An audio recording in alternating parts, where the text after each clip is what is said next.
bad is just spoiled good. So I think if there's any preconceived notions about our kids watching porn as being this horrible thing, the ultimate thing to focus on is like, what can we impart into them about the beauty of sex and how porn is actually just tinsel compared to how great sex is. So we actually cast our focus on what is amazing and good and beautiful rather than focusing on what is bad, because that's not what kids want to know. They want something to shoot for. So give them something to shoot for. Get ready to tune into stories of average men striving for greatness to become the leaders that are needed in their homes, in their career, and their communities. This is the Brotherhood of Fatherhood podcast. What's up, men? I'm so excited for this episode. I have with me Shawn Bonneteau. Shawn is, well, we're going to get into that, but he is the co-host with his wife of the Secret Habit podcast, where they talk about their relationship, sexual relationship, emotional relationship, all the good stuff I actually really think is incredibly important. And I found him on Instagram and was really impressed with his content and his wife's content and the fact that they were willing to talk about hard things publicly. And so I just thought I had to have him on. Welcome to the show, Shawn. Hey, Scott, thanks so much. To be on another podcast is fun. To do this with another brother and talk about, hard topics, being a husband, being a dad, the things that really matter. So it's a privilege. They are the hard topics. And I think sometimes guys are like, no, we're not going to hear about this again. But again, of course, I think there's this thing like, I can't stop listening because I need to understand where they're coming from. So the one thing that I noticed right away with you guys was you talk about porn and porn addiction. And that was the thing where I was like, okay, they're talking about their sex, your relationship, your sexual relationship in a really cool way. Your emotional relationship, which you and I both know is incredibly entwined with the sexual relationship. But I did see, before we get into that, I have a son who's just finished high school. He's a band kid. And I have another son who's just starting high school who's a band kid. And I see that you play drums. So you must have drove your parents crazy. They started me with the electric drums. So the season that most parents go crazy was pretty subtle for them. And then Gotcha. I got a little bit better, got the acoustic kit. And I'll never forget, there was a neighbor who I would wake up with the drumming from her graveyard shift, and she said it was the best alarm clock ever. So that was a good affirmation that I was going in the right direction with my drumming. That's pretty amazing because I go to these practices for my son. We kind of go to the end of them because marching band's huge in Texas, and it's like just as big as football. It's crazy. That's and right. We traveled all over the United States last year. It's insane, but we show up and the drum line and all the percussionists, like, they don't stop when practice is over. Like, they never, ever, ever stop. And I was telling my wife, I'm like, man, because Corbin was actually pretty talented. The drum guy, the instructor's like, I actually want him. And he went another direction. And I'm like, thank goodness they never stop. And she goes, oh, you have no idea. I did chaperoning on a bus.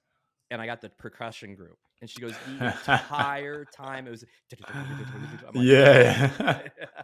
So I guess the advent of electrical drums, that's kind of a parent saver, I suppose. Oh yeah, totally, man. Definitely. Roland brought some parents into the mentor mind group to really figure that one out. Yeah. Did you do you still play? I haven't played for many years, but it's always there. And as you're talking, I'm laughing because I'll be tapping my hands and feet. Not in this episode, but I normally would be when I'm off air. Yeah. So this podcast you do with your wife, how long have you been doing that? Yeah, so we launched it in February 2022, so it's fresh. We just launched our 30th episode, which is really exciting. And we've really gone through our stories, some of the topics that are passionate to us. We've gone into some of the recovery areas of healing from pornography and erectile dysfunction, overcoming betrayal trauma for women. Women watch porn too, topics like that.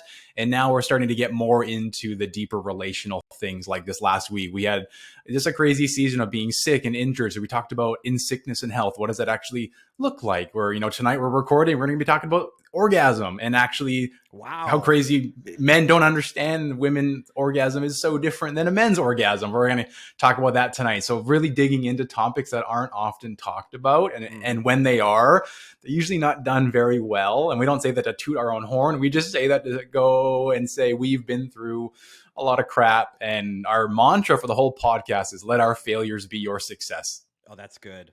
That's good. I like that. When I started the Brotherhood, that was kind of my whole thing. Like the origin story, I was like, this is where my life did not go right, where I was not a good husband, where I was not a good father. And this is what I don't want for you. I love that. Let our failures be your success. Do you get a lot of messages and conversations with other couples? And is that hard for them? Because I know these are tough topics. I mean, to have my wife talk about this would be with me, it's fine. We've been married for 26 years, but like outside of that circle, man. Yeah, they have been silent so long. It doesn't really matter what arena you're coming from. So, like, the church has been silent on the Oh, topic yeah. of sexuality forever.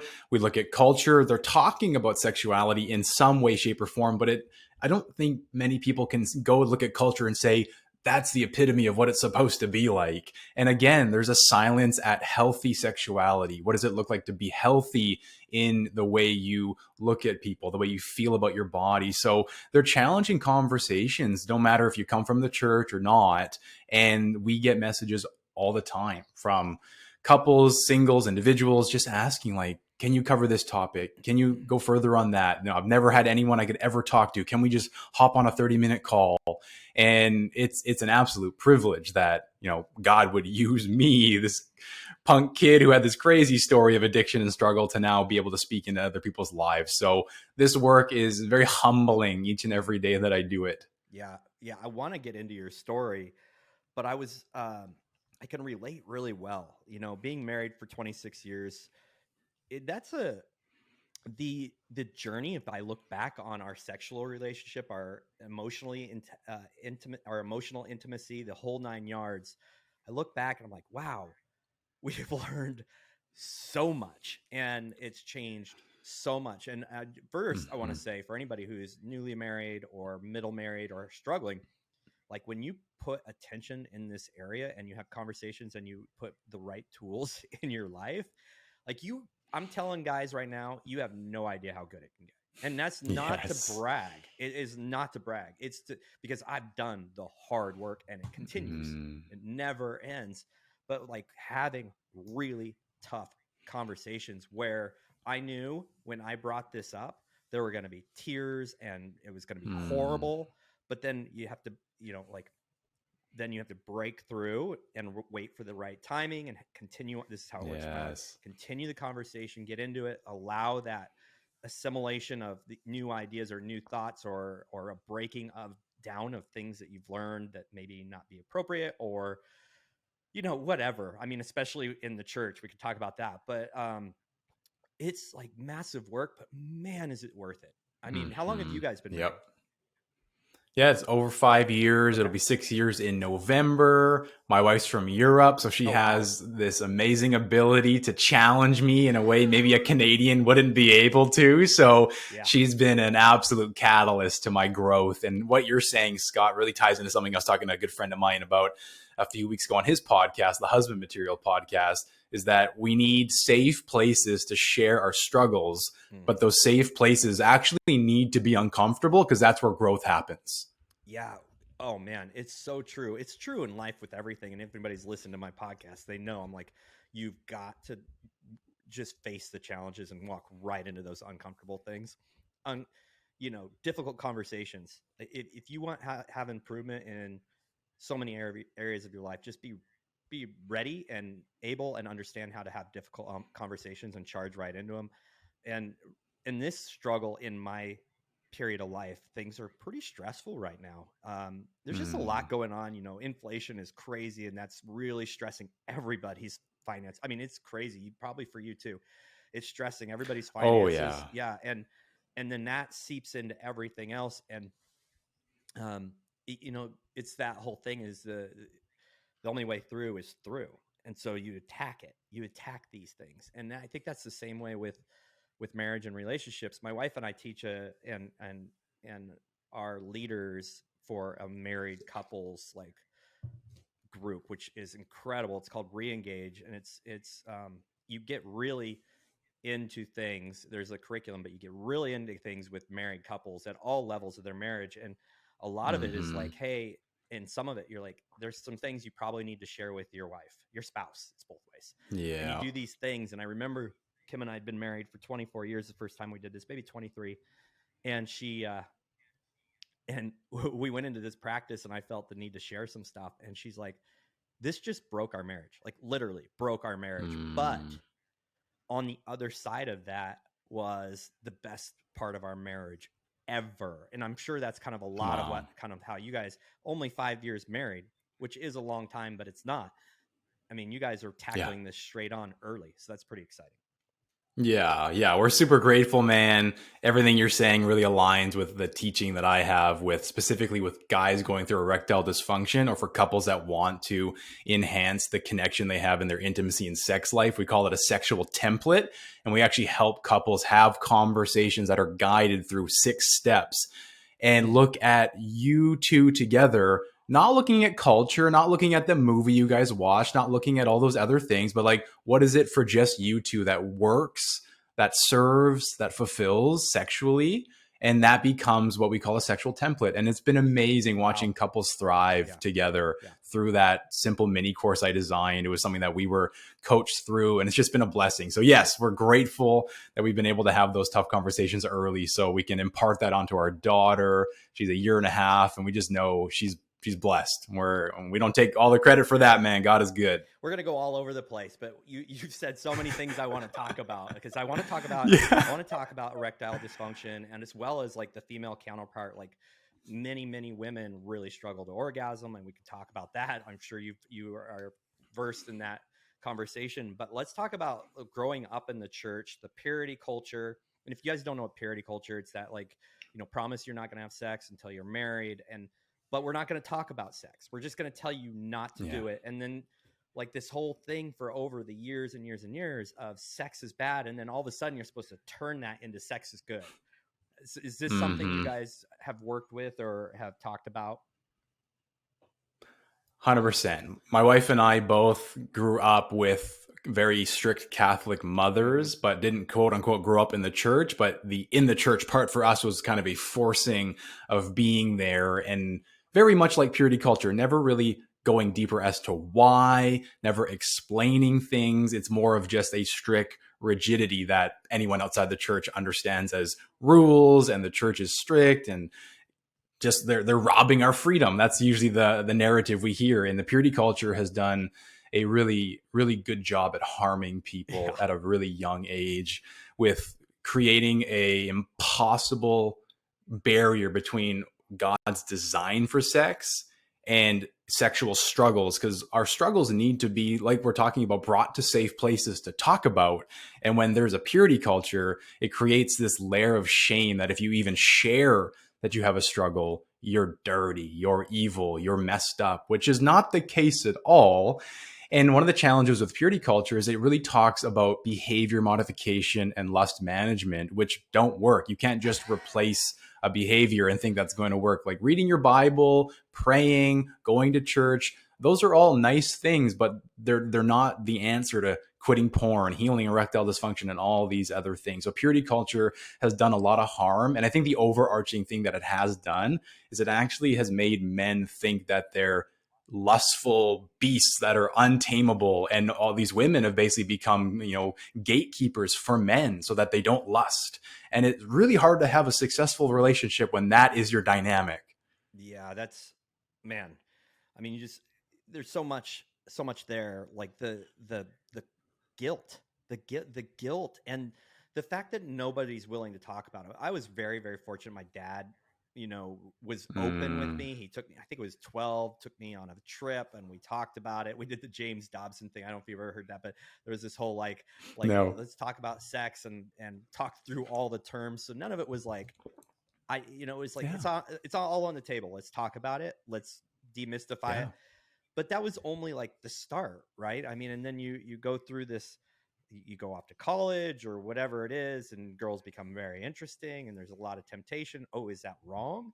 no, it's not wrong. So Mhm. where did you talk about your own addiction? So let's segue into your story. Yeah. I'd love to hear that. Absolutely. Thanks, Scott. So for me, yeah, growing up, like I had a really great family. Like my dad, I always joked around. He was like, he was the dad that everyone wanted to be their dad. He was there. He was driving kids to the, field trips. He would come see us on his lunch breaks. But unfortunately, he was more of a buddy when I needed him most, when I got into the ages of seeing pornography and needing these kind of conversations to happen. My mom was a stay-at-home mom for many years. She was so loving and supportive, but when I saw pornography, that's when she fell away from the church. She started drinking and smoking, and she was actually not home a lot. And I had this gaping hole in my heart. My dad was around a lot. My mom was around a lot. I see porn and they're gone. And Shawn, this little boy, had this deep longing to be seen, to be known. And I had this thing called pornography come into my life, and I felt shame and guilt and embarrassed, and then no one to talk to. So there was this really weird void in my life at that time that I a 10-year-old boy can't reason with. So that's really where my story begins, is this longing to be seen.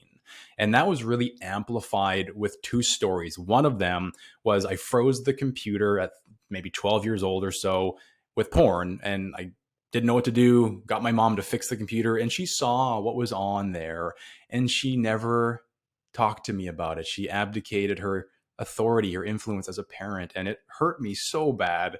I was just longing for her to see that I was in trouble. And then my dad, I saw him watching pornography. He confided in me about leaving my mom to have a better wife and a better life. All these things, a young boy's not meant to hear those things. So again, it's like, but what about me, dad? And he's just, dealing with his own stuff, seeing him watch pornography, so confusing at nighttime in the dark by himself. Like, what does that mean? So young boys are just creating these stories, these narratives that don't actually align with facts or truth. It's just what we see and what we feel, and all of that just plays into our needs going unmet. And that's why porn is so appealing, because you can find any video, any genre, at any time on any website that's going to tell a story that makes you feel a little bit better about yourself for those moments that you need to feel better. So that's where my story began. I always tell guys I got addicted around 13 years old, and that's when a boy's supposed to be outside playing with his friends and doing sports and stuff. But I distinctly remember canceling stuff so that I could download pornography, go home and watch pornography. I would plan my whole morning and night routine based around when my parents would be downstairs, and I could have the computer area to myself. And like, that's not a routine a young boy's supposed to have. And what is that doing? That's just framing and programming my mind to be pornified. And there's so much I could go into with the neurobiology and all that stuff. If you want to know more, definitely check out our podcast. And there's a free resource I have on our website on understanding some of those intricacies. But being addicted at that young age is wild. And that led to me being really actually shy around women. A lot of people think porn is going to teach them what women want and how to treat women and how to be around. But what it actually does, it makes you feel like a pervert, it makes you feel ashamed of yourself. It makes you feel like you can't even communicate with somebody because all you're thinking about is sex. And it crippled me. So what I did is I would, start going to parties, getting drunk, and finding ways where, some of those stories in porn might actually happen and be lived out, and never really happened. So I just continually felt more and more shame about myself, more and more embarrassed about myself. I was a very closed off person. And that really led to me getting into toxic relationships that were solely focused on sex. And that was through online dating. There was some like older women in there, and that just continued to develop even what was arousing to me. So the idea of being pursued by somebody, like they see me in online dating, that means they find me attractive. Just like I longed for my parents to see me, it actually got hijacked and became sexualized. And I would long for women to see me. I would be at the gym, I would be at the store, I'd be anywhere. And my whole story in my head is, does she see me? Does she want me? Does she like me? And when that stuff happens and nothing in the moment happens, you take that home and you have all of this passion, all these arousing emotions bursting inside. Of course, you're going to go watch pornography. So for me, I was watching porn like 2-3 times a day. It was very normal. Masturbation always went with pornography. And that was really what I was doing up until I met my wife. I met her when she was 19. I was 23. And I didn't really know what God was doing, but he definitely seemed like he was connecting us for a bigger purpose. And long story short, I told her 2 months into dating that I was going to a recovery group for pornography, which basically meant I'm not doing anything, but I want you to think I'm doing something. And she thought like, hey, I know a lot of people watch porn. She had her own struggle with porn. So for her, it was kind of like, oh, this guy's great. He's getting help for something that most guys don't do. And I was totally lying. So when we got married, I was carrying that right into the wedding. I was watching pornography the day before our wedding while my wife was trying on her wedding dress. So I was hopelessly addicted. I had no concept of what it looked like to be sober, to be free. I had no resources. I had no one I knew who was talking about there being any hope. But I was so silent, so shamed, so closed in like a turtle. So when we got married, I had relapsed for the first time 2 months into marriage, and that's a story probably for another time. I think it's episode 4 on our podcast is my full story, but that was like the breaking of Shawn. That was the rock bottom I had never experienced. I have this beautiful wife that I get to enjoy and share sex with now, and I go to the bathroom with my phone and choose to masturbate. And it was just really devastating. So that led to about 8-9 months of really a lot of lying and crying and just tension in our early marriage. And it was actually on August 20th, 2017. So on my birthday, when I turned 25, that I quit porn. There was this rock bottom moment. Helena casted this vision of what life would look like if I never quit. What would it look like to have a daughter, a son, a family if you never quit this stuff, Shawn? And I had never thought of that before. So very fitting that we're talking on this podcast, the Brotherhood of Fatherhood. It's amazing. That really hit me. And I just look back, it'll be 5 years free from porn on August 20th. And I look back and I'm 5 years married, have an 18-month-old daughter, have a podcast. I'm coaching men in their own recovery. We have this legacy multiplier, and our vision for Secret Habit is to impact 100,000 relationships. And I just see like, that shouldn't happen with a guy like me who has a story like mine.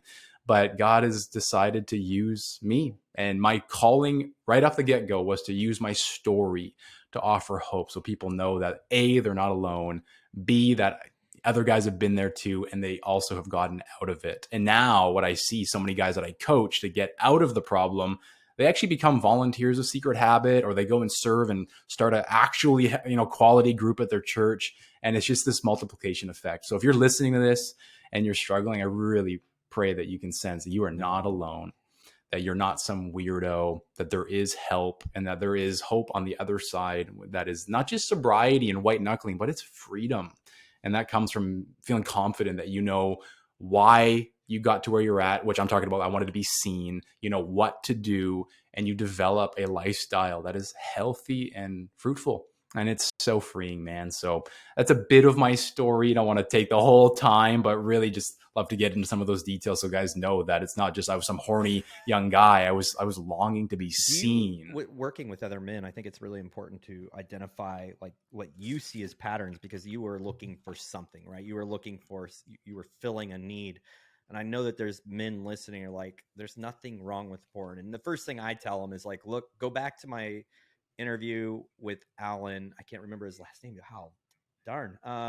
Anyway, and it was Men Fight for Me, and it's all about human trafficking and sex trafficking. And he's like, basically, if you're watching porn, I want you to think of this: you are watching and supporting rape. He said there's like literally no examples where it's not, because at some point the woman was manipulated, and sometimes the guys manipulated into this position to do this with coercion, and then in a place of bondage, emotionally, physically, financially, where they couldn't get out, and they make it look like they want it and enjoy doing it, and it never ever is. And so that was like the one thing I can hang my hat on with anybody. Like they might be like, okay, you're on your moral high horse here, and your Christian values and your purity culture, which we already talked about, but so I always take it there. what are some of the other reasons for Yeah. someone who is not like, does not have the same belief system and doesn't feel like there's anything morally wrong? Let's go Yeah. outside of the trafficking and, you know, Yeah. slavery type of scenario and talk about some of the other things. 100%. Yeah, it's a great point, and there's always the counter of the quote unquote ethical pornography and whatever else. There's even Christians who believe in ethical pornography. So it's a great argument that I always like to push back on. There's a book right behind me called Your Brain on Porn, who was written by one of the heaviest atheists you'll ever find. He died, I think, a year ago, but his name is Gary Wilson. Your Brain on Porn. The whole book is about the neurobiology of the brain that gets affected by watching porn, by masturbating. And this is what we're getting at. Like, your brain is your computer system. It's everything to your body. And the challenge with pornography is it literally rewires your brain to pornography. So the way you function, the way you regulate, all of that becomes lesser than what it could be. We look at like oxytocin is a chemical that gets released when mothers are breastfeeding. God created it so there could be this beautiful bond, but it actually gets released when we watch porn and we begin to get bonded to a screen and to the stories and to the acts that we're seeing. So basically what I like to talk to guys about with the neurobiology is that you're living life in a lower potential than you could. It's affecting the way you relate with people, the way you have dynamics in your family. I also really have a sadness in my heart when there's guys who are watching porn, think there's nothing wrong with it, but they have a wife, and every time they watch porn, they're literally choosing their wife, choosing porn over their wife. And I don't know any women that are actually okay with that. There's a lot of really gracious women that will say, hey, it is what it is. But there's so much research to show what that actually does to a woman. It actually is almost like PTSD like symptoms. But the neurobiology is really a hard thing to argue because there's so much research being done. It actually affects the brain very similar to cocaine or heroin, where it deteriorates the gray matter. The part of your brain that makes good decisions is actually, atrophied, and you actually get a longer hit from pornography than from cocaine, or like longer in duration. So that's why it's so addicting. So lots more to get into with dopamine. Your dopamine sensors basically get shot. So like a normal enjoyable thing isn't enjoyable anymore. So you need a higher dose. The pornography you normally would watch, you need to go to higher levels of watching porn to get the same dopamine. There's so much that goes into play. And there's also porn-induced erectile dysfunction. And that's why a lot of guys, they say they watch porn with their wife because they enjoy having sex while watching porn. But deep down, the reality is they actually can't get an erection unless they watch porn, because their dopamine sensors are so shot that they rely on porn, and they make this case to their wife that if they don't watch it, then they're not going to have sex. I'm like, that is actually manipulation. That's not about sex. It's not about intimacy. It's not about marriage. That's about you actually failing as a man. You hit the nail on the head. Failing as a man. It's how I see it. I have had the argument that, hey, my wife enjoys it just as much as me. We do it together, and we've done it together forever. We have an amazing marriage. And I just go back to the foundations that I know. One, like, who's doing it, and is it ethical? Like, is this ethical, and how do you even know? And two, the neurochemistry, all the things that go on in the brain, and knowing really how destructive it is. Like you said, I mean, like, hey, do you do cocaine together? Like do you understand the impact this is having on your life? And then, is your partner, wife, spouse, whatever, really being 100% honest with you? Really, really being 100% honest with you? Yeah. I want to go back, because those are spot on. And I've heard all of those. And I love the fact that the movement for the case against pornography is pretty heavily pushed right now by the non-Christian world. It's people studying the brain and the impact. It's the same as with social media and the dopamine and all these things that occur when we practice in this. And like, what I say to men is, like, I think you're being a wimp. I think you're a total, I mean, no offense to you, but like, hey, it's easy. I'm going to take the easy route instead of like that pursuit. I think guys got to pursue their wives like when they were dating, like, some of us, totally, Scott. It brings excitement. It really holds us to a different level of as a husband? Can we perform in a way that is going to allure our wives? Are we going to provide in a way that's going to bring our wives into us and be sexually interested? Are we going to be the protectors? Mm-hmm. Is the masculinity, the part of masculinity, is that being leveraged? Because we know that no matter what, there is proof that women are attracted to guys that seem like they're going to be able to win, whether that's physically or financially. That's why the bad guy syndrome, he's the bad guy, or I don't even remember the term, but anyway, Maybe the alpha and there's male. just something to it, but it's a wimpy. I don't know how else to say it. It just seems really, but but that's not to be judgmental, because it's incredibly addictive. So I want to go to go ahead. Yeah. And I'll just really quick. So I'll just say, one of the things I always love to mention is these conversations, especially like when I have them with people, they're that safety with discomfort. I don't expect to win every argument. I don't even consider them arguments. But like when someone comes to me with something, it's a safe place, because I want to talk about it. But there's going to be discomfort because I don't agree with you. But if you're listening to this and you disagree, totally, that's okay, man. Like we can talk. That's what the world has lost in this day and age, is the ability to have disagreements but still love each other. I use a statement quite frequently, is like, offense is taken, but it's never given. Like, how you receive the message is totally on you. And I was having this text thing with a service provider, and it wasn't going well. And I'm like, dude, I'm done with this conversation. I'm not going to text. I'm not going to do this, because when you get face to face or voice to voice, everything changes. And I love those conversations. I would challenge people to have those conversations. Like, so anyway, that's a whole nother thing. So you're addicted to porn, and you told your wife you were going to help, but you really didn't. What was that moment like where you said, hey, I have a problem? Did she find out, or did you come to her and share? Yeah. So the story in a nutshell is basically it was probably like 2 a.m. I had gone and masturbated in the bathroom. I came back to the bed, and I have this called the thorn in the flesh, or is it a blessing? It's a internal prophet. When something's off in my life, my body responds to it. So if I'm like anxious or tired or overwhelmed, I'll get a really crazy eye twitch. If I'm being dishonest about something, or something is just off in my life, my body will get like tingly and almost go numb. And no joke, I remember walking back to the bedroom, and it felt like my body was on fire, like I was burning in hell. And I don't think that's like God's wrath against me. It was like my body was reacting, saying, Shawn, there's something off and you need to deal with it. And I didn't sleep the rest of the night. I was trembling, and I woke up teary-eyed, terrified. And I knew I had to tell Helena. I couldn't go another day without telling her the truth. So that morning I told her, and I woke up last night and watched porn and masturbated, and I'm hopelessly addicted. And I never told you that.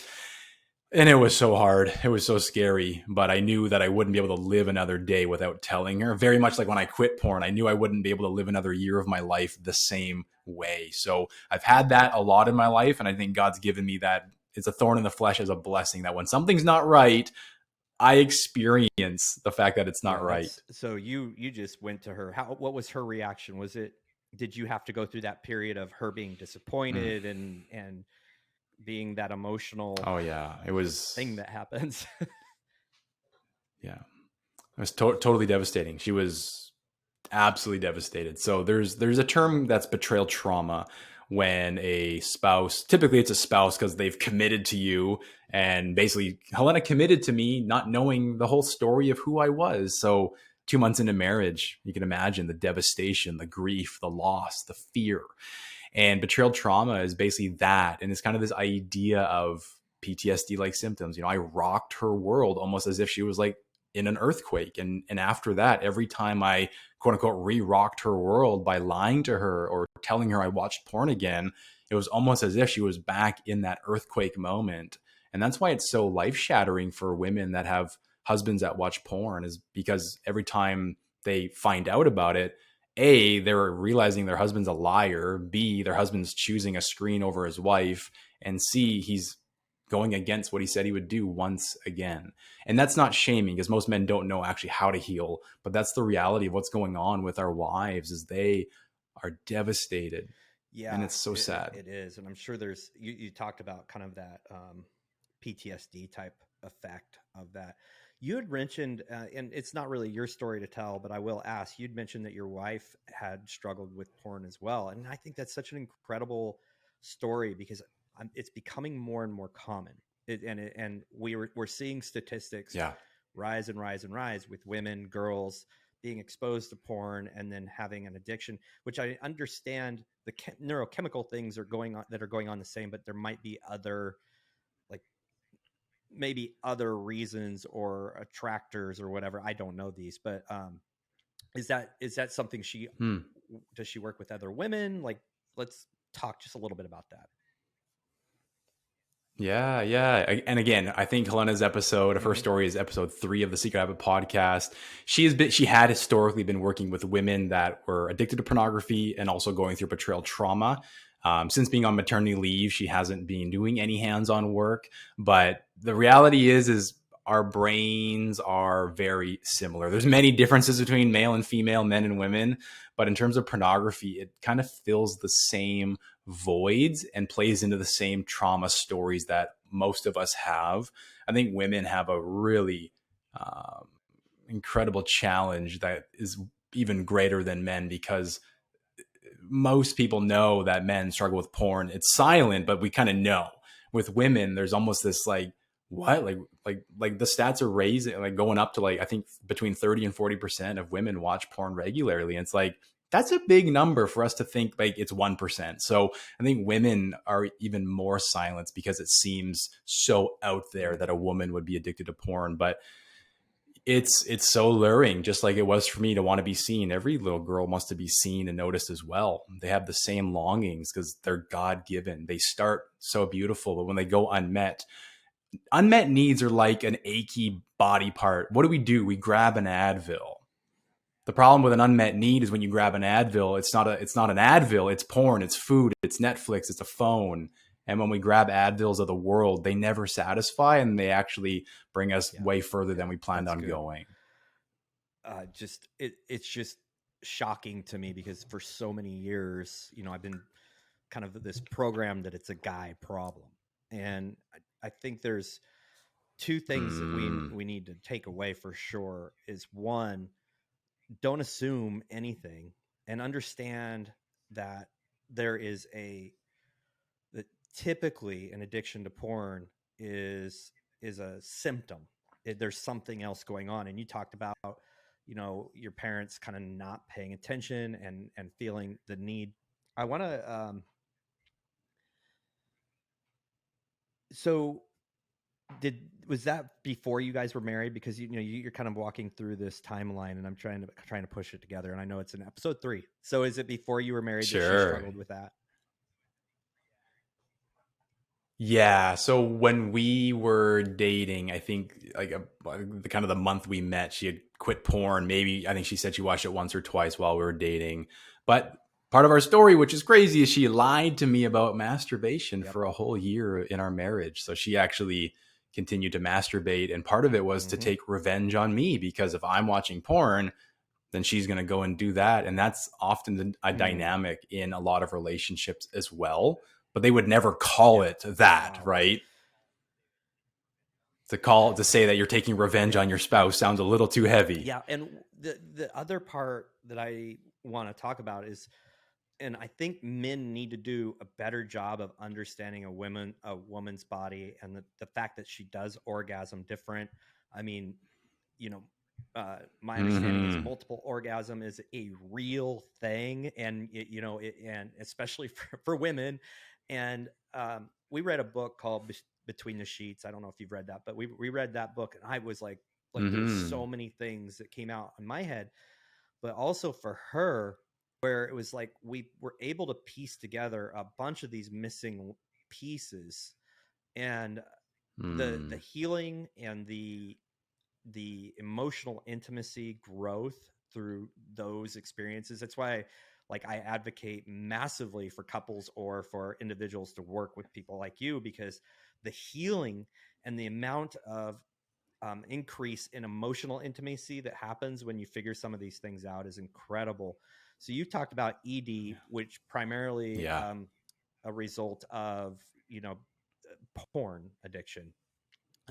Is this something you guys? Yeah. It's fascinating. Yeah. So it's fascinating with ED. There's porn induced erectile dysfunction, which is very much the chemical imbalances of your brain.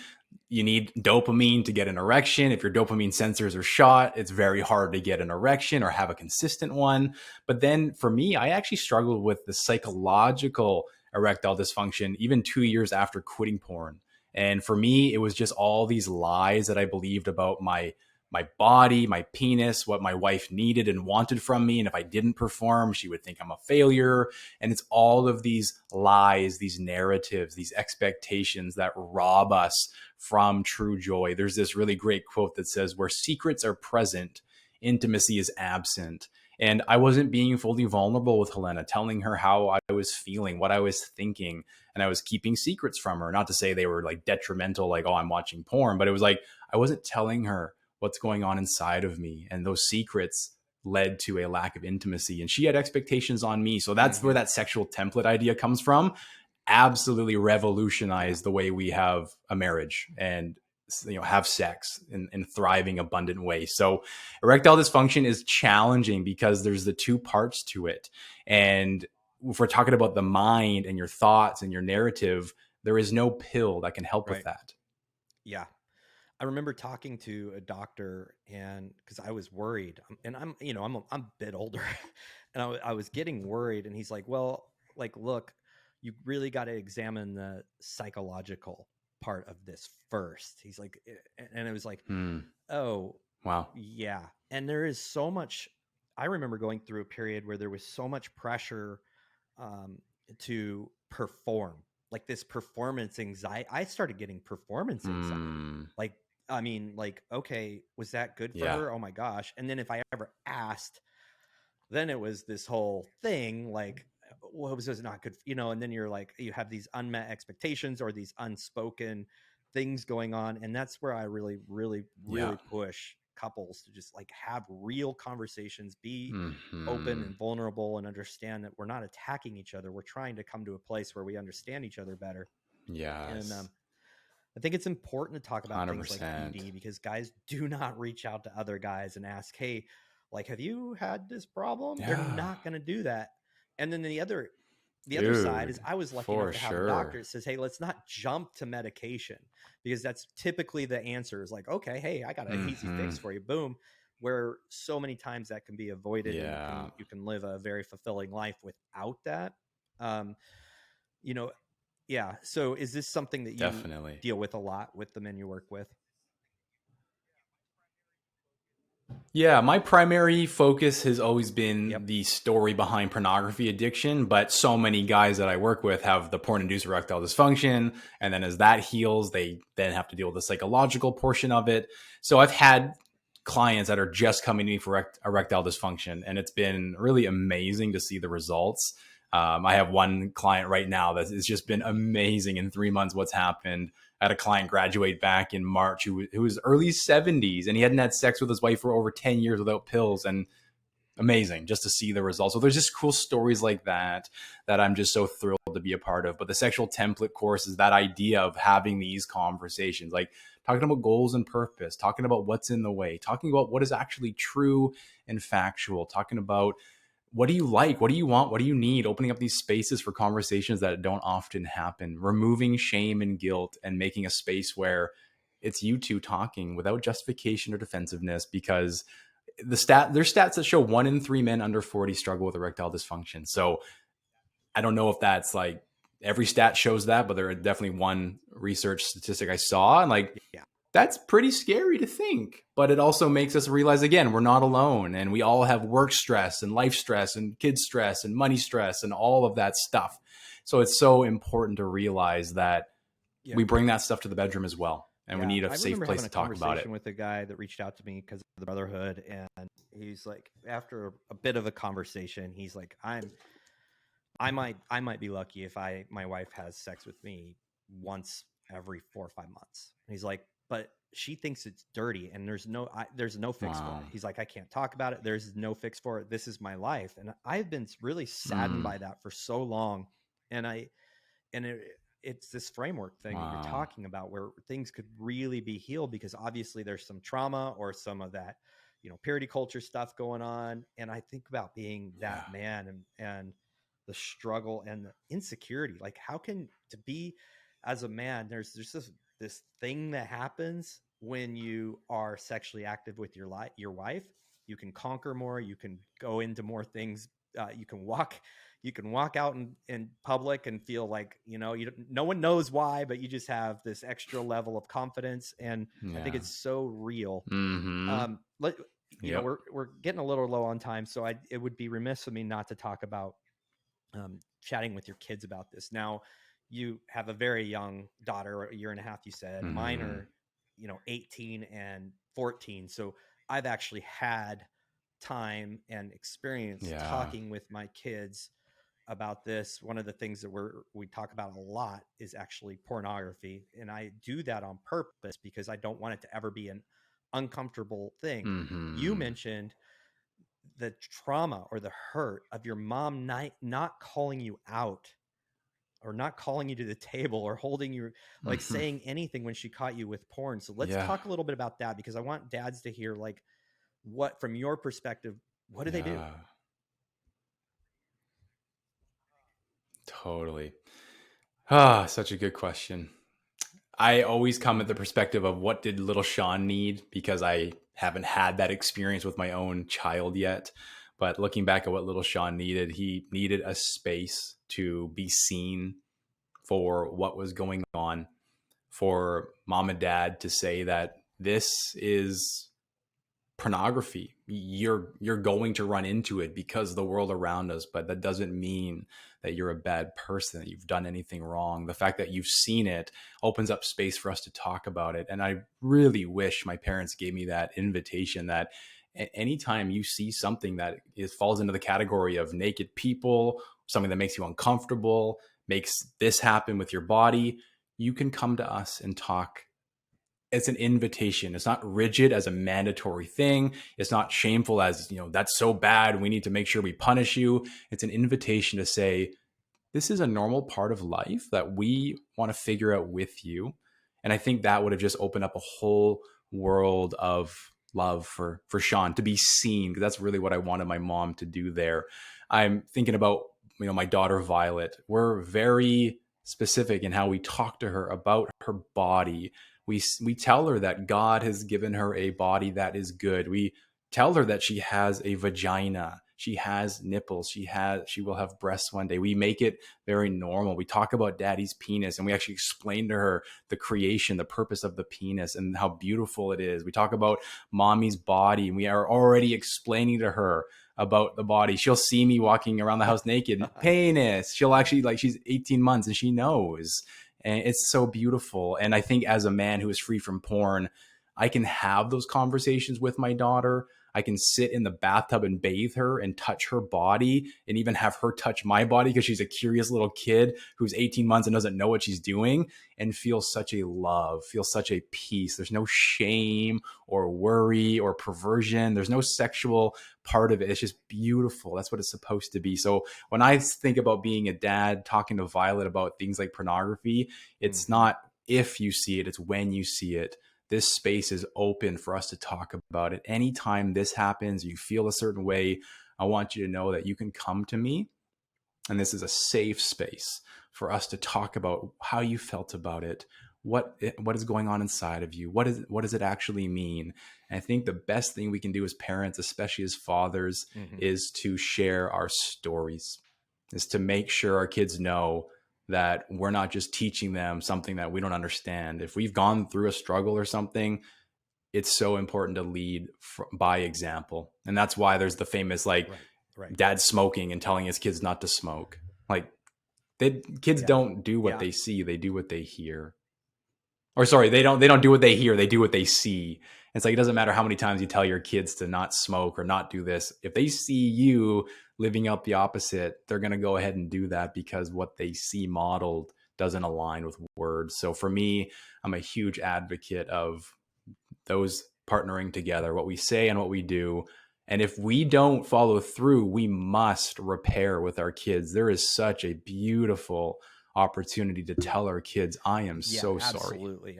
I'm a firm believer in allowing our kids to learn from our mistakes, speaking through those, talking through those, because, hey, like, we may be relieving them of having to go through the same thing. Like, keeping it to yourself it's super selfish. It's actually harmful.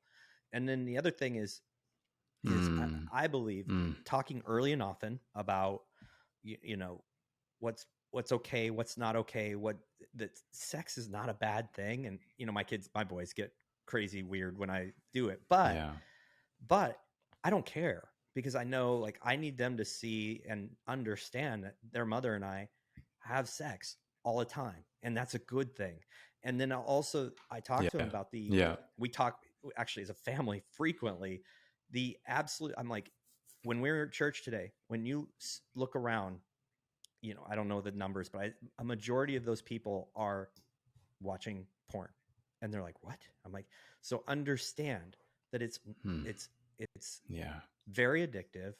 Most people are doing it. And so don't ever feel ashamed to come to us and say, I'm struggling. And I think that's the thing, is like, we won't necessarily love what you're doing, but we're never going to not love you and support you and walk you through whatever you're going through. And that goes for, drinking, partying, premarital sex, whatever it is. Like, we may not love the act, but we love you unconditionally. And that's what matters. So having those continual conversations. So you starting at 1.5, of course, that's just going to keep going, and it's going to be norm. That's the thing. Like, guys call me all the time or message me, and how do you talk to your kids about porn? I'm like, it's just normal. It's just, I bring it up all the time. Like, it's everywhere, boys. I know you've been exposed. Here's the deal. And we just talk about it. And so then it's not weird. They can come and say, like, my friend opened, like, how do I handle this? That's a really great conversation to be able to have with your kid. Because when I was in junior high, I went to a friend's house and it was like porn central. I mean, it was, no parents were around, and there were stacks of his dad's VHS tapes, and I didn't talk to my dad. I didn't know what to say. It's like, and then, so I think those conversations early, often, frequent, with nothing but love and respect for each other, and that non-judgmental. I will not love the act, but I will love you unconditionally, help you through anything. So it sounds like what you're doing already. Yeah. So good.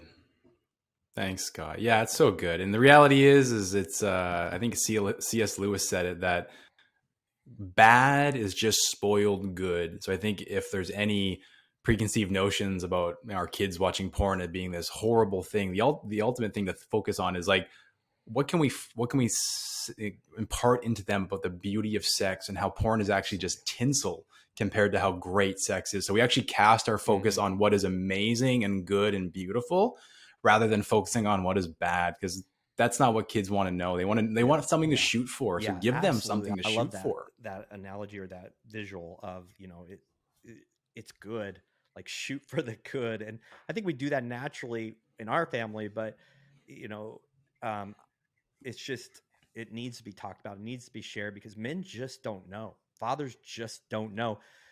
One is like, I'm extremely controlling. This was just a few weeks ago.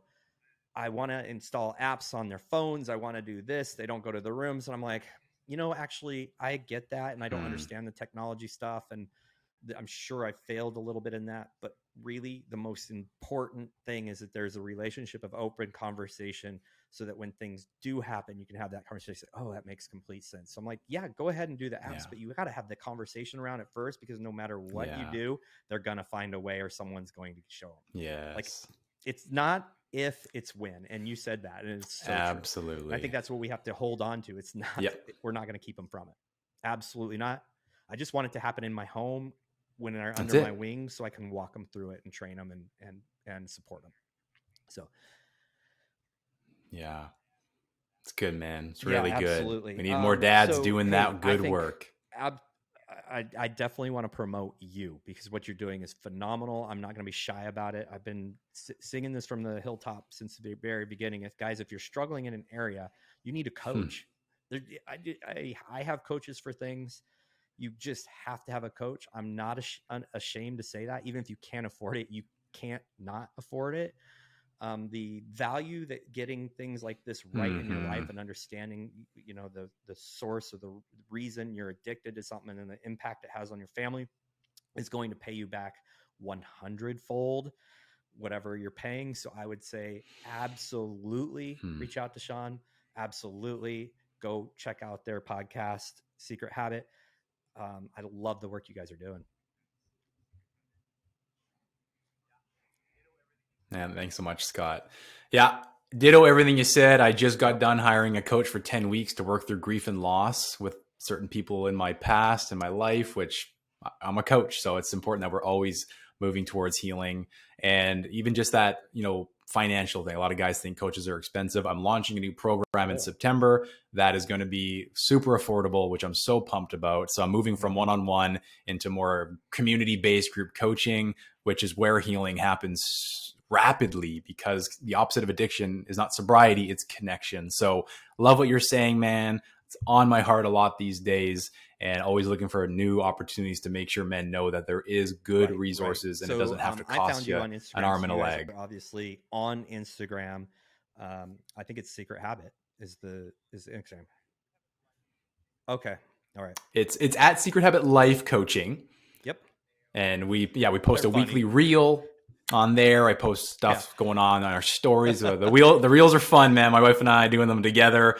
So if you want a good laugh, follow us for some Shawn, reels, and they're educational as well. I love your work, and I think more people need to hear it. Thank you so much.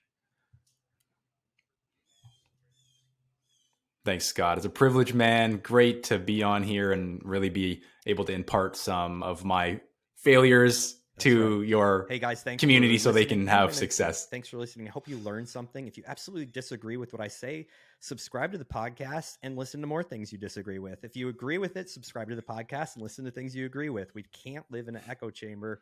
So subscribe, follow, do all the things. Leave a review. By all means, leave a review. That's the way we can help more men really step into their purpose as fathers and husbands.